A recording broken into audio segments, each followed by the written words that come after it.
Good night, I'm Mark Seal. Starting with football, the Barbados Defence Force Sports Program have taken the sole lead in the Digicel BFA Premier League. Last night at the BFA AstroTurf in Wildy, BDF defeated the bottom-placed Britain's Hill 4-1 to move to 19 points. Britain's Hill are still winless in 2017, while for BDF Sports Program, they're leading the standings. The defense on corner kicks is usually rugged, but not on this one by BDF Sports Program. Keem Hill was unmarked and the British Hill defense unresponsive.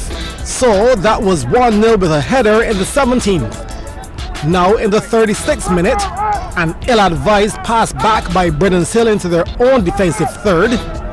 More indecision by the defender, and Amani Leacock pounces. He never let up and was rewarded with BDF's second goal. 2-0 at the half. Britain's Hill would get themselves back into the game 10 minutes on resumption. This play wasn't the smoothest, but they'll take the result. Curtis Odell scoring to cut the deficit to 2-1. However, for that one, BDF was slot in 2 more. In the 61st, a scramble in front of the Britain's Hill goal, and outside the Storm was a calm Rico Ford, who reinstituted the 2-goal advantage. Then finally, in the 85th, with speed to burn, Shaquille Boyce motored past the defenders and beat the keeper low to his left, making the final score BDF Sports Program 4, Britain's Hill 1. In cricket, West Indies all-rounder Dwayne Smith has announced his retirement from all international cricket. Smith confirmed the decision before the start of the PSL second qualifying final today. Smith made his international debut for the West Indies against South Africa back in 2004. He played 105 ODIs, scoring 1,560 runs at a strike rate of 92.69. He also took 61 wickets with a career best 5 for 45. His last West Indies appearance came at the 2015 T20 World Cup. Now, Smith's Islamabad United went down to the Karachi Kings by 44 runs. Sent into bat, the Kings were bowled out for 126 in 19.4 overs.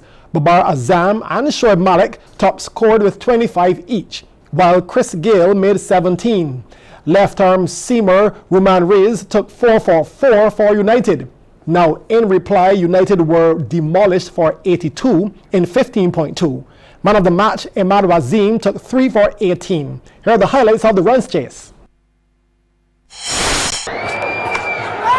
God, he's taking a screamer! Ijtihad out of Ian Bishop! And he's chopped on!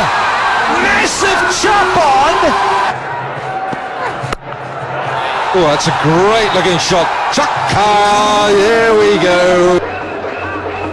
Oh, look at that, halfway up the off stump. Oh yes, got him! Imad Wasim has done it again.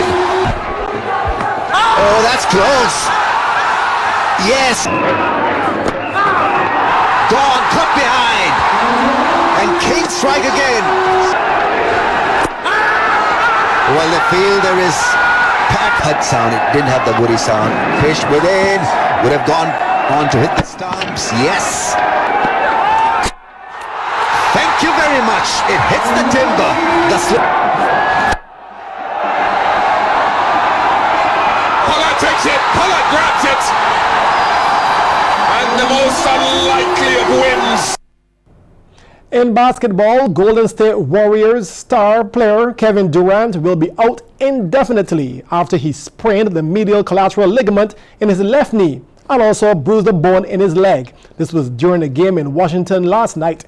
The team's medical staff haven't ruled him out to return before the end of the regular season, but the All-Star forward did hyperextend his knee early in the Warriors' 112-108 loss to the Wizards. He later underwent an MRI, which revealed a grade 2 or moderate sprain in the knee and a bruised tibia. Now, Durant is scheduled to be re-evaluated in 4 weeks, so if he had to be fully healthy by then he would have left about 2 weeks in the regular season left to be played. Can Dorset repeat as Gold Cup champion, Or does Nikita have what it takes to keep her form from the Coolmore and turn it into a victory in the Gold Cup? CBC's Anne-Marie Burke takes a look at two of the top local contenders.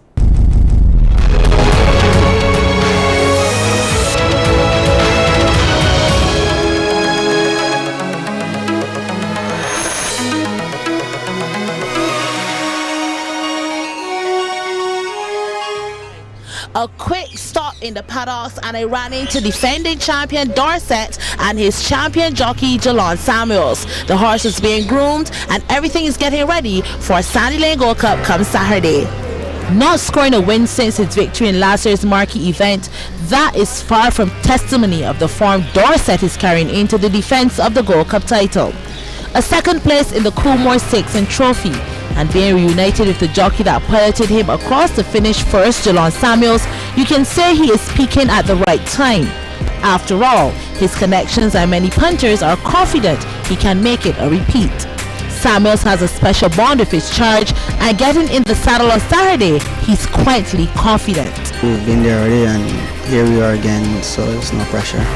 Having known that he's been in the saddle before at Gold Cup and being a winner, how is the partnership between you and the horse at this stage? Well, we have created a very good bond, and it's been a while since I got on him in a race, but I think everything will be okay. Do you think that there's anything that has changed with Dorset leading into the Gold Cup? Well, no, as far as you're concerned, he's still the same horse, still the same Dorset as last year, and I'm very happy with what he's doing right now. Dorset will be close in the middle of the field in post position number 5. Across the paddock, another champion was in her stable, Nikita, who has garnered much support headed into the big race with back-to-back A-class wins. The Diamond International Crown of Light Boxing Day Stakes and Trophy going 7.8 furlongs, and then she returned on Elbara Day to win the Coolmore Stakes and Trophy going the Gold Cup trip of 9 furlongs.